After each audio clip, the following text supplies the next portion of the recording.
El poeta y cantante Alberto Cortés, de Argentina, escribió hace algunos años una canción cuya letra se las quiero compartir porque me va a servir para ilustrarles lo que hoy quiero hablarles. Las verdades ofenden si las dicen los demás. Las mentiras se venden cuando compran los demás. Somos jueces mezquinos del valor de los demás, pero no permitimos que nos juzguen los demás. Apagamos la luz que por amor a los demás encendió en una cruz el que murió por los demás. Porque son ataduras comprender a los demás. Caminamos siempre a oscuras sin pensar en los demás. Nuestro tiempo es valioso, pero no el de los demás. Nuestro espacio precioso, pero no el de los demás. Nos pensamos pilotos del andar de los demás. Donde estemos nosotros, que se aguanten los demás. Y olvidamos que somos los demás de los demás, que tenemos el lomo como todos los demás, que llevamos a cuestas, unos menos y otros más, vanidad y modestia, como todos los demás. Y olvidando que somos los demás de los demás. Me pareció interesante el escrito porque en un sentido grafica lo que la sociedad es, muy egoísta, centrada en sí mismo. Y tristemente, muchos de nosotros también a veces podemos caer en la misma idea, en el mismo patrón, interesados mucho en nosotros mismos. ¿Y está mal interesarse en uno mismo? No, no está mal. El tema es cuando solamente estamos enfocados ahí, donde pareciera que no es importante lo que está pasando otra persona. Por eso el título del mensaje que les quiero compartir en esta noche es Los demás y nosotros. Cuando ustedes van a la descripción de la iglesia de los primeros años en el libro de los Hechos, en el capítulo 4, versículo 32, descubren una esencia que al menos a mí me parece bastante inspiradora. Todos los seguidores de Jesús tenían una misma manera de pensar y de sentir. Todo lo que tenían lo compartían entre ellos y nadie se sentía dueño de nada. Entre otras cosas, cuenta el escritor Lucas en este particular caso, que muchos creyentes vendían sus cosas para tratar de ayudar a las personas que estaban en necesidad. Por supuesto, ese patrón, conservarlo era muy difícil. Era complicado que todo el mundo estuviese vendiendo lo suyo para ayudar a los otros. Sin embargo, la esencia me parece importante. La esencia es: me importa lo que está pasando el otro. La esencia es: no solamente es importante lo que yo necesito, lo que yo quiero, lo que yo anhelo. No solamente importa mi oración, también importa la oración del otro. Y de ahí que, entre otras cosas, se motivaban a tratar de hacer algo, inclusive vender sus propias propiedades, sus propias viviendas, para tratar de ayudar a las demás personas. En algún momento la sociedad comenzó, por supuesto, la sociedad de creyentes comenzó a perder esa esencia. Y pasaron los años, los siglos, 2 milenios básicamente, y de alguna manera como que nos ha costado volver a esa esencia donde no solamente importa lo que yo necesito, sino también lo que yo pudiera aportar en las necesidades que tienen otras personas. Por eso Pablo, entre otras cosas, advirtió a la iglesia de Tesalónica un consejo que a mí me parece importante y es desde donde quiero centrar el mensaje de esta noche. Primera de Tesalonicenses, capítulo 5, versículo 14. Noten este consejo que Pablo le da a esta iglesia.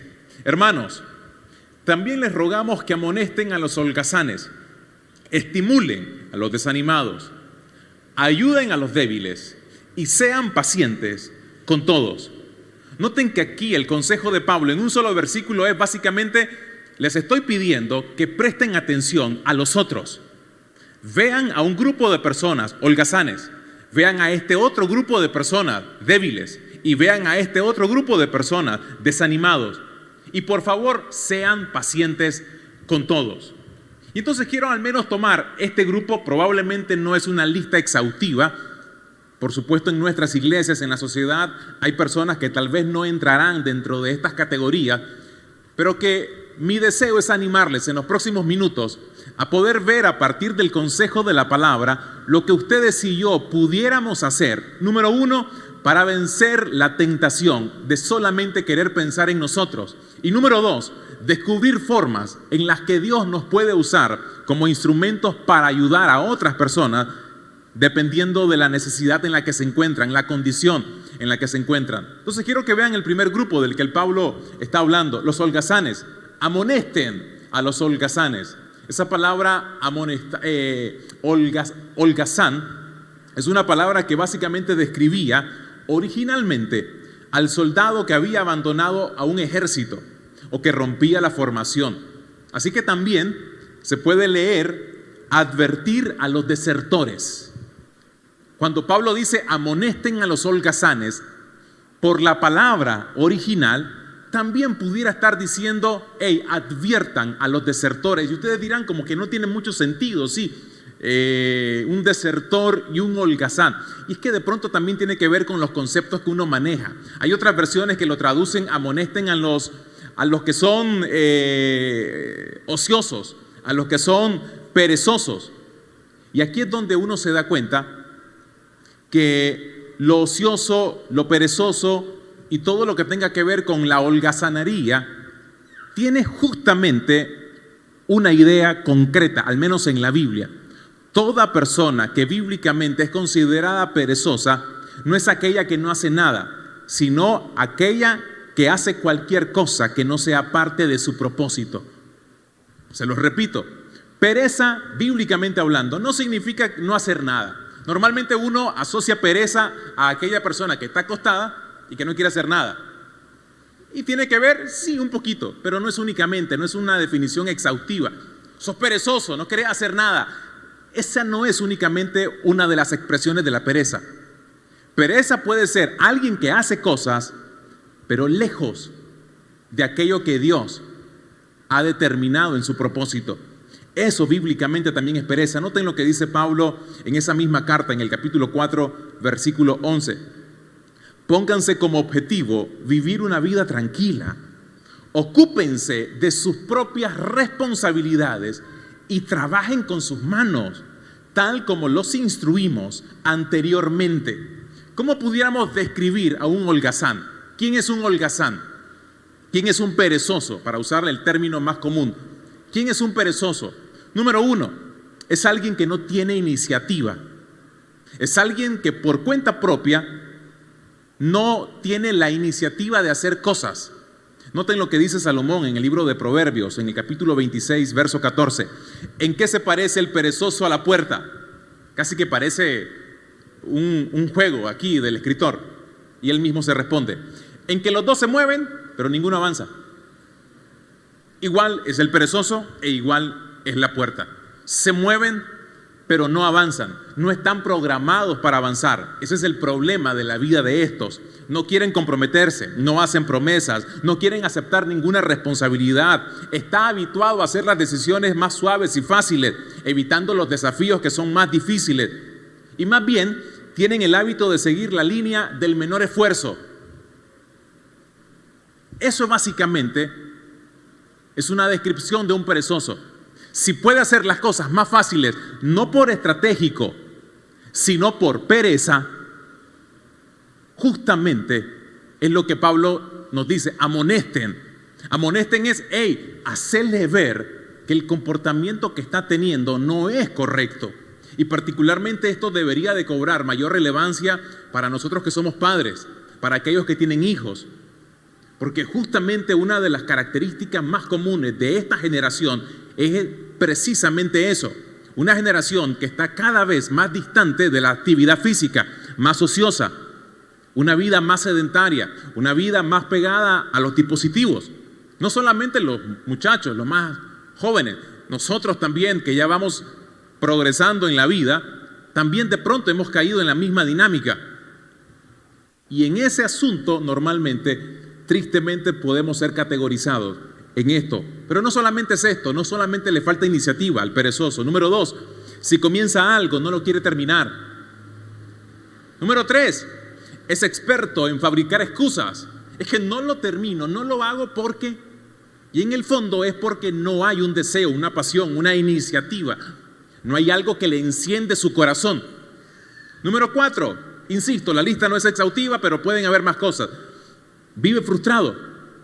Una característica de la pereza es que genera frustración en la vida de las personas que la tienen.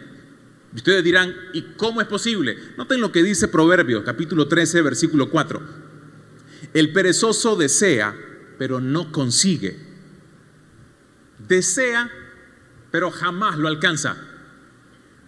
Porque él quisiera verse de una manera, él quisiera ver su vida construida de cierta forma, quisiera ver de pronto su relación con Dios de cierta manera, pero en el fondo no está dispuesto a hacer lo que se requiere. Sabe que tiene que de pronto orar más, comprometerse más, servir más, someterse a ciertas disciplinas espirituales y no lo hace. No porque no sabe, sino porque en el fondo no tiene el impulso que se requiere para hacerlo. No porque no puede, sino no quiere. Y eso tristemente llega a frustrarnos, porque pasan los años y me voy a dar cuenta, si soy muy sincero conmigo mismo, que no soy lo que debo de ser, porque puse muchas excusas para no aplicar los principios que ya sabía, pero que nunca estuve dispuesto a comenzar a aplicarlos. Y eso tristemente es la vida del perezoso. Aunque parezca calmado, vive inquieto, pues tiene deseos que nunca se satisfacen. Número 2, noten lo que Pablo dice ahora a la iglesia de Tesalónica. Hermanos, también les rogamos que amonesten a los holgazanes, estimulen a los desanimados. Noten que aquí ya cambia. Amonesten, confróntenlos sabiamente, con mansedumbre por supuesto, pero acá ya no es amonesten, acá es estimulen a los desanimados. La generación que vivimos es quizás una de las generaciones que mayor desánimo expresa y lo hace de distintas formas, por supuesto. Por ejemplo, los cuadros depresivos, que alguien dirá, bueno, eso no es desánimo, eso ya es algo más grave. Bueno, pero es que la depresión normalmente comienza de forma gradual. Y una de las cosas tristemente más habituales en esta generación es precisamente eso. Los cuadros de profunda tristeza que la gente tiene que atravesar por distintas circunstancias y muchas veces no tienen las herramientas que se requieren para salir adelante. Y a veces de manera equivocada nosotros de pronto lo señalamos sin antes entender un poquito lo que están atravesando, lo que están pasando. Y pareciera que ponemos una carga en aquellos que de pronto viven con ciertas tristezas de las que les resulta difícil separarse, quitarse. Y en vez de ayudarles, les ponemos otra carga difícil de llevar. Y aquí el consejo de Pablo es: estimulen, animen, dice en la versión Reina Valera, a los desanimados. Esa expresión desanimados en el griego significa dotados de alma pequeña o cuya alma se ha encogido. La imagen me parece interesante. Dotados de un alma pequeña o cuya alma se ha encogido. Se les ha hecho pequeño. No saben cómo salir de una situación. No es que no quieren, no saben. No es que no quieren dejar de estar tristes, no saben algunos cómo salir adelante. Algunos no saben. Yo entiendo que tal vez no aplica esto que estoy diciendo para todos los casos necesariamente, pero estoy tratando de hacer ver de que hay ciertas condiciones en particular de personas que realmente, por más que de pronto lo quieren hacer, se miran incapacitados para salir adelante y necesitan a otro que le apoye, que le ayude, que le anime, que sirva no como un tope, sino como un andamio para su vida. Esta gente que se desanima no por tontería, no, se desaniman por asuntos muy serios en su vida, por no ver planes cumplidos de pronto, por preguntas que no tienen respuestas, por sentimientos que nunca se satisfacen, por la crítica, la constante burla a la que son sometidos, por el rechazo de las personas que más aman, por enfermedad física de pronto, problemas no resueltos, por no vencer una tentación. ¡Hey! ¡Qué difícil es cuando hay creyentes que se te acercan y están completamente destrozados porque no logran vencer un bendito hábito oculto. No pueden salir de él o sienten que no pueden. Y sienten que lo han intentado y no pueden. Y de pronto pudiéramos ser nosotros un canal, un conducto para levantarles y animarles y hacerles creer que lo que Dios comenzó en ellos lo va a terminar, lo va a perfeccionar y no hundirlos más, porque ya se sienten mal. ¿Cómo hacemos ahora para convertirnos en un instrumento para que cada vez que usted y yo veamos a alguien que está desanimado por diferentes causas, puedan ver en nosotros a alguien que le va a meter energía, que le va a echar ganas? ¿Cómo ayudarles? Le doy algunos consejos bien prácticos de cómo poder ayudar a estas personas. Número 1, ore por ellos constantemente. Esta es una de las ayudas quizás más importantes que puede tener. Ore por ellos. No necesariamente con ellos. De pronto, si tiene la oportunidad de orar con ellos, hágalo. Pero me refiero a una oración por ellos. Tome espacios en su vida, en su tiempo devocional, en su comunión con el Señor para orar por ellos. Dice el libro de Santiago, en el capítulo 5, Santiago 5:16. Confiesen sus pecados unos por otros y oren unos por otros. ¿Para qué? Para que Dios los sane. Saben, si usted se siente desanimado, ahora vayamos al otro punto, al otro bando. Una manera de poder sanar el alma es pidiendo ayuda. Es buscando a alguien, buscando la oración de alguien. El desánimo constantemente nos motiva a estar solos, a querer estar solos. Pero es cuando más tenemos que entender la necesidad de estar cerca de alguien. El segundo consejo tiene que ver un poco con esto que les acabo de decir. Número 2, mantente cerca, pero no demasiado. Y esto suena medio raro. Si alguien está desanimado, triste y particularmente si su condición es más fuerte, mantente cerca, pero no demasiado. Les voy a leer algo que me pareció interesante de alguien que viene de superar justamente etapas de profunda tristeza, depresivas. Él decía esto: una de las cosas más difíciles y desconcertantes de la depresión es que aunque te hace sentir totalmente solo, la idea de estar con otras personas es increíblemente abrumadora. Lo que intentaba decir él más adelante es que, ¿sabes qué? Aunque la depresión te hace sentir solo y eso te hace sentir mal, también te hace sentir mal estar cerca de gente, porque no querés tampoco estar cerca de otras personas. Sin embargo, añade él, cuando me siento aplastado por el peso de la oscuridad, no quiero salir con nadie, pero también quiero que las personas sepan que estoy luchando y quiero saber que se preocupan por mí. No tiene sentido, yo sé, pero nada en la depresión lo tiene. Es extraño, pero es probable que en los momentos más tristes la gente no quiere saber de otros. Pero es importante para ellos, de alguna manera, que sepan que hay algunos que están preocupados por ellos. Y puede ser de muchas maneras, de pronto un chat, de pronto una llamada, de pronto una visita. Hay distintas formas, no toda persona quizás va a responder de la misma manera, pero hay distintas maneras en las que ustedes y yo pudiéramos servir de instrumentos de ánimo a otras personas. Esté cerca de ellos, pero no demasiado, porque también llega un punto en el que no les gusta estar tan cerca, pero constantemente ahí con ellos. Número 3, si es una condición bien difícil, bien compleja, recomiéndeles ir al médico. Recomiéndeles a un experto en medicina. Y eso no es menos espiritual. También la gracia del Señor se expresa a través de nuestros estimados doctores. Número 4, sé fiel. Porque estar cerca de gente triste es desgastante para aquel que intenta ayudar. Es bien desgastante. Y cuando Pablo dice, hey, estimulen, no es en el verbo que lo escribe, no es estimulen ahorita y después si agarra bueno y si no pues también. Es continuo, indefinido. Vivan estimulando, es en realidad lo que intenta decir Pablo. vivan estimulando a este grupo de personas. ¿Va a ser cansado? De seguro. Frustrante a veces, muy probable. Pero lo que Pablo intenta decir es, sientan el compromiso de ayudar a otros que se sientan en su momento más bajo. ¿Quiénes son los débiles? ¿Cómo puedo ver qué personas son débiles? Y de pronto yo me puedo ver en esta descripción. Número 1, es alguien que es fácil de herir.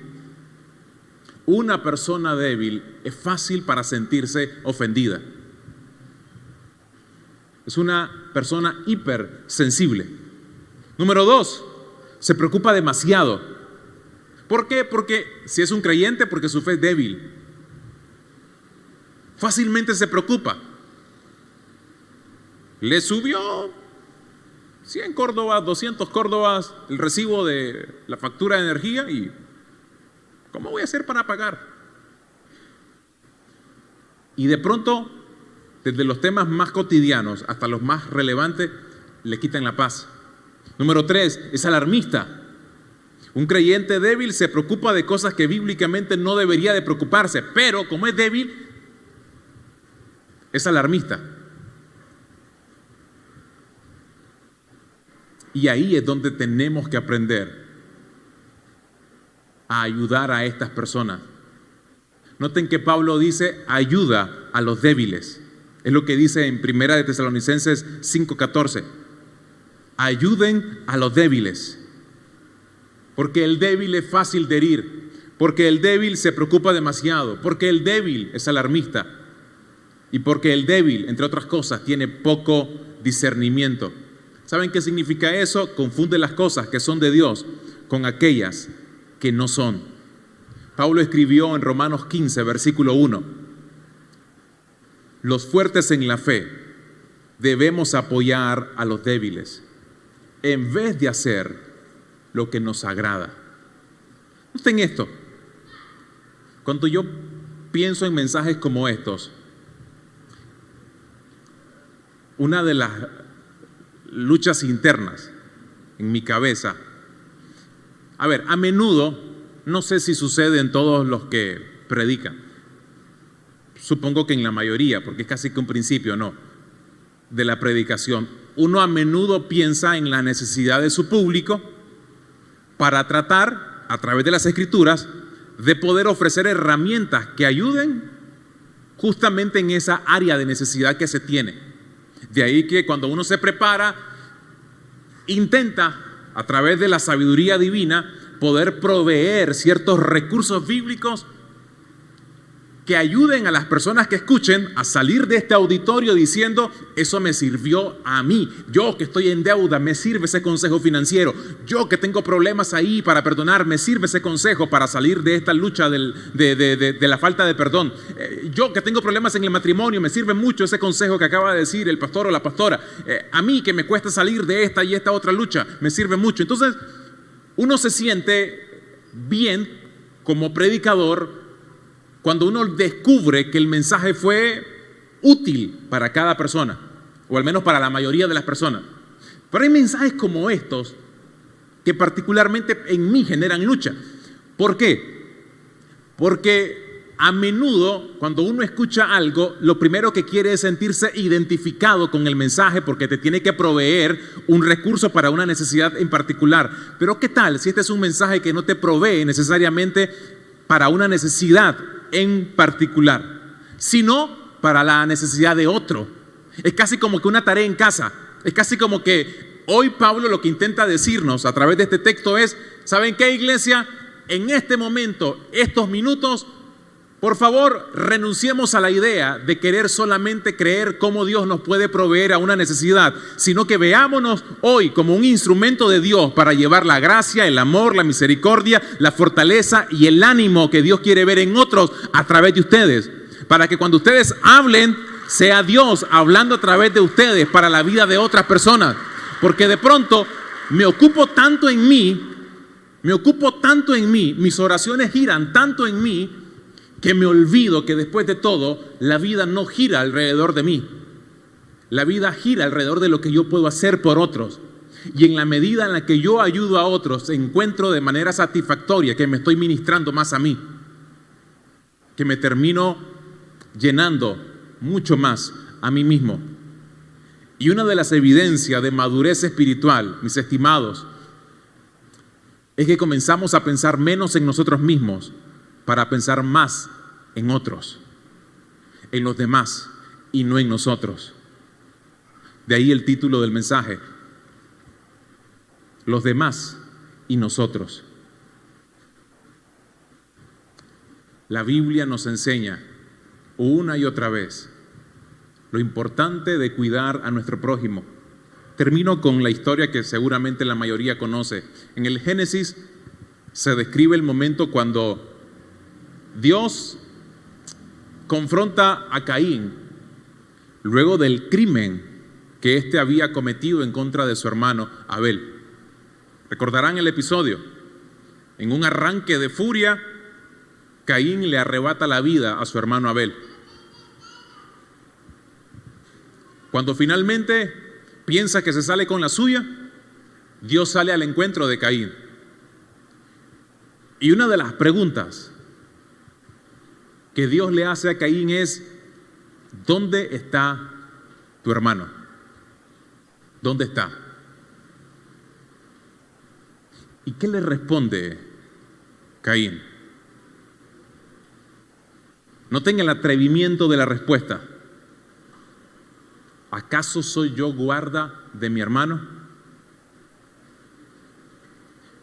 En una traducción muy nica, sería básicamente: ¿y acaso a mí me compete estar al tanto de lo que el otro está viviendo? ¿A mí me compete preocuparme del otro? Noten el atrevimiento con el que Caín le respondió a Dios: ¿acaso yo soy guarda de mi hermano?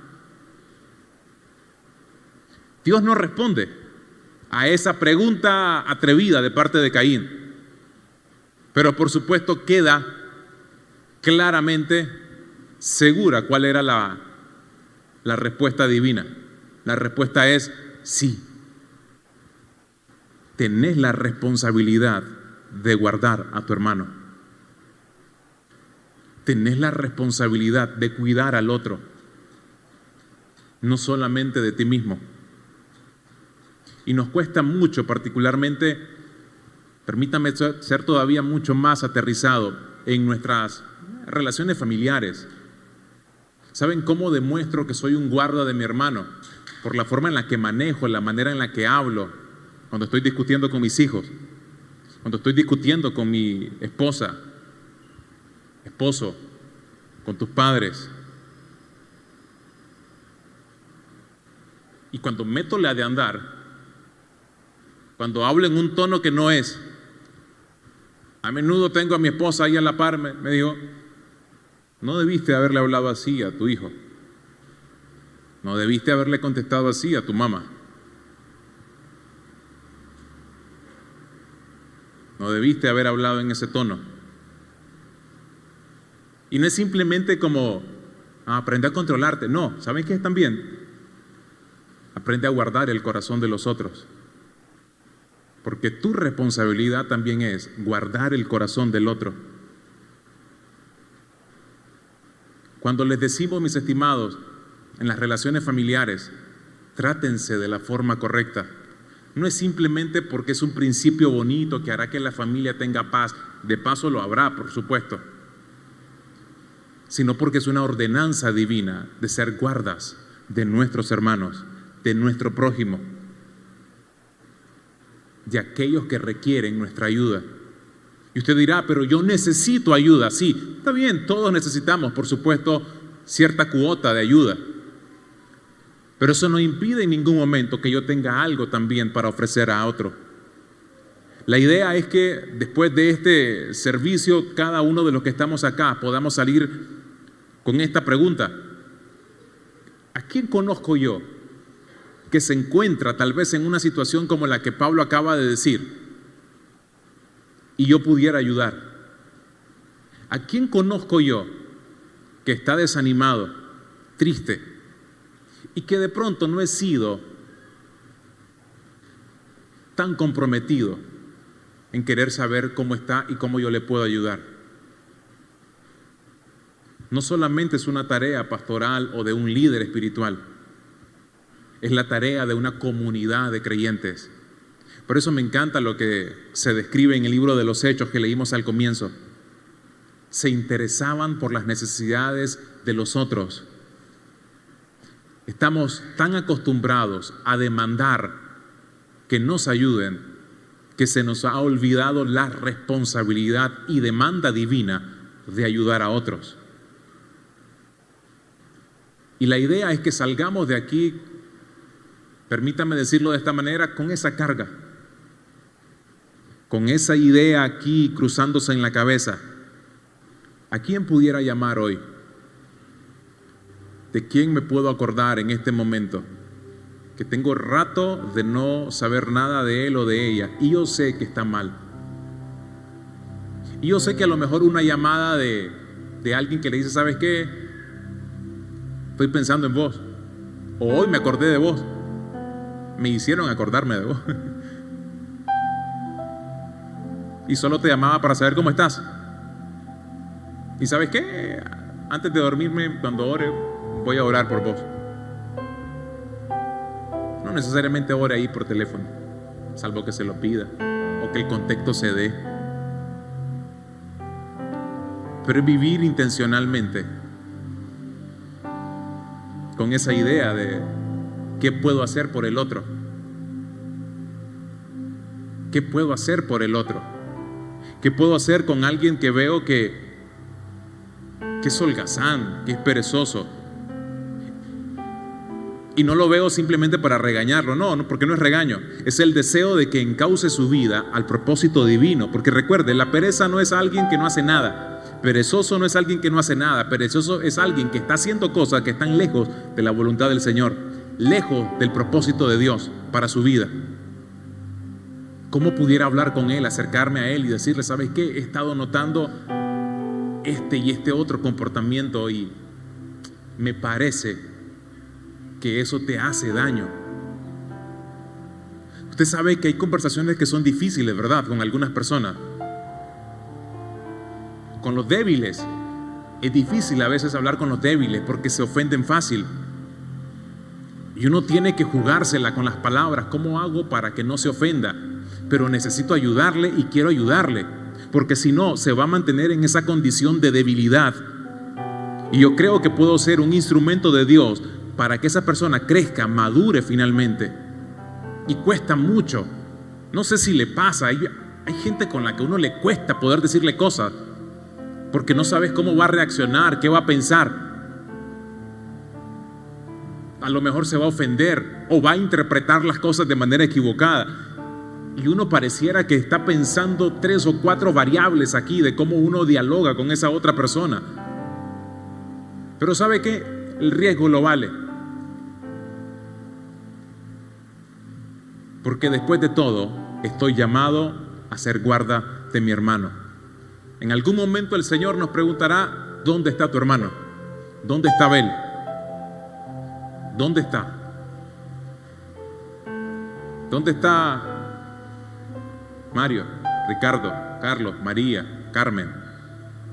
¿Dónde están? ¿Acaso soy guarda, Señor, de ellos? Sí, nos respondería. Somos guardas. Y eso nos fortalece como comunidad y nos hace crecer. Amén. Cierre sus ojos, por favor, por unos segundos.